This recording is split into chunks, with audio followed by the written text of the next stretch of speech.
It is the 19th of the 9th, 2013, and this is your Radioactive Reality.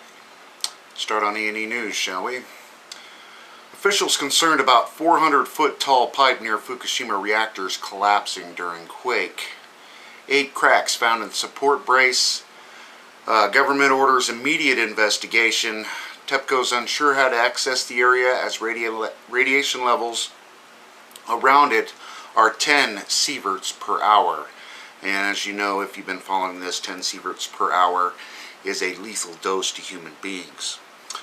Messes with hardware the whole bit, so it's really hard for them to get a hold of. What they're not telling you is that TEPCO's measurements max out at 10 sieverts per hour, and it could be much, much higher than that.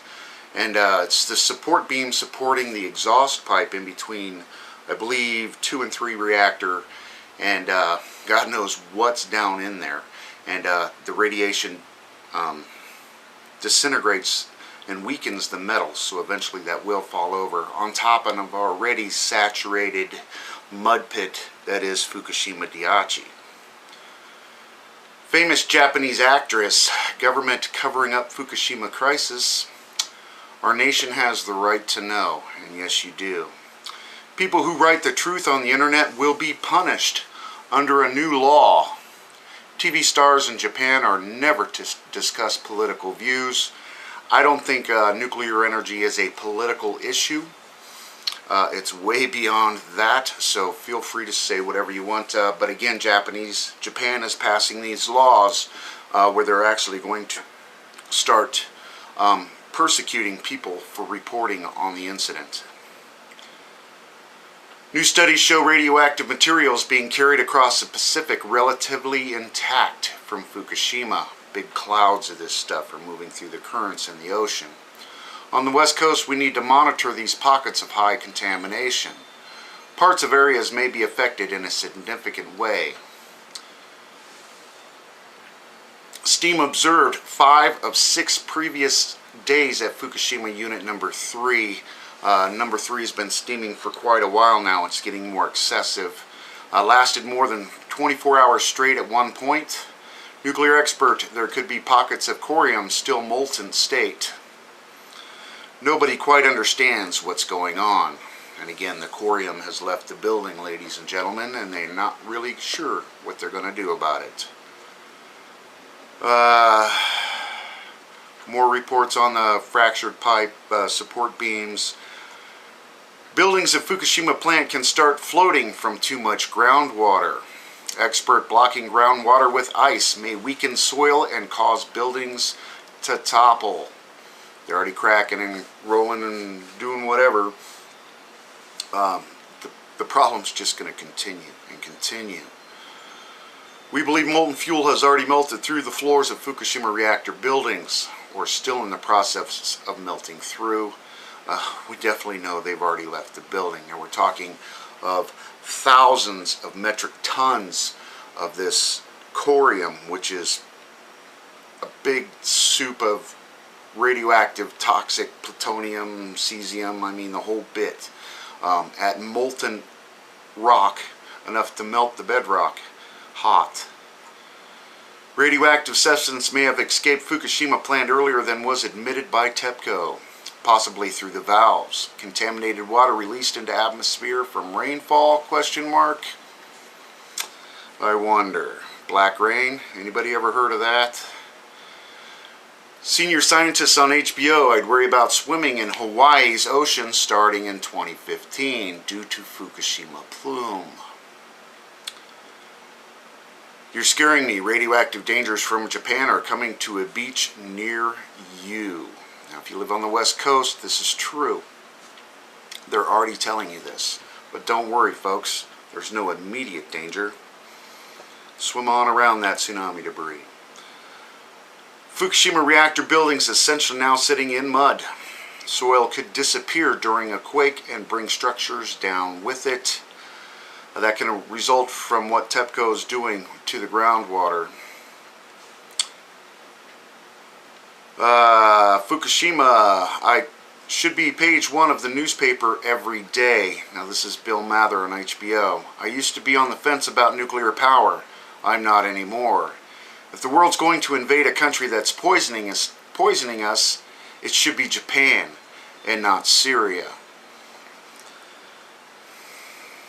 TEPCO researcher says it's impossible to contain radioactive wastewater leaking from Fukushima plant. Japanese government has lost all credibility, and you got to remember the Japanese government owns TEPCO now, so they are one and the same. And whether they play their little horse and pony show game that, you know, we're telling you what to do and you're not doing it kind of thing, it's still all the same people, all in all. And they're just the operators. It's owned by General Electric. General Electric. Fukushima plant in unprecedented crisis, and it's getting worse, says Japanese nuclear official. Arnie Gunderson, they've admitted that all the boron has disintegrated in between the spent fuel at Fukushima. It can cause a nuclear chain reaction if rods get close together in the pool. And all the steam coming up from number 3 all of a sudden, huh? Chairman of TEPCO panel, future surprises are in store at Fukushima plant. Everyone should be prepared for that. And it goes on and on, of course. Over to Fukushima Diary Daily News. He's got a column, Is Japanese Seafood Safe? Japan governor consider filing a suit in the World Trade Organization against South Korea for banning all fishery products from a prefectures. Japan's going to sue South Korea for not taking their fish. They're forcing everybody. Collapsed sandbag dam of 300 meters, leakage area due to the typhoon. So all this makeshift stuff they did to try to keep the water back didn't work, obviously. And as is reported all over the place, a lot of water got away during that typhoon.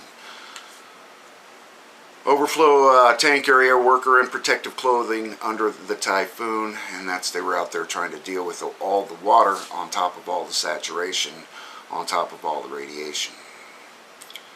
Over to informative news. They've got a story. TEPCO failed to deliver on promise to install fence to restrict contamination from leaking into the Pacific. Both Japan and TEPCO have drawn international criticism for slow responses in contaminated water leaks from the Fukushima Daiichi nuclear power plant. When Japan was lobbying to host the 2020 Olympics, which they got, by the way, Prime Minister told the International Olympic Committee that the effects from the contaminated water have been perfectly blocked within the artificial bay of the wrecked nuclear complex, and said the situation is under control.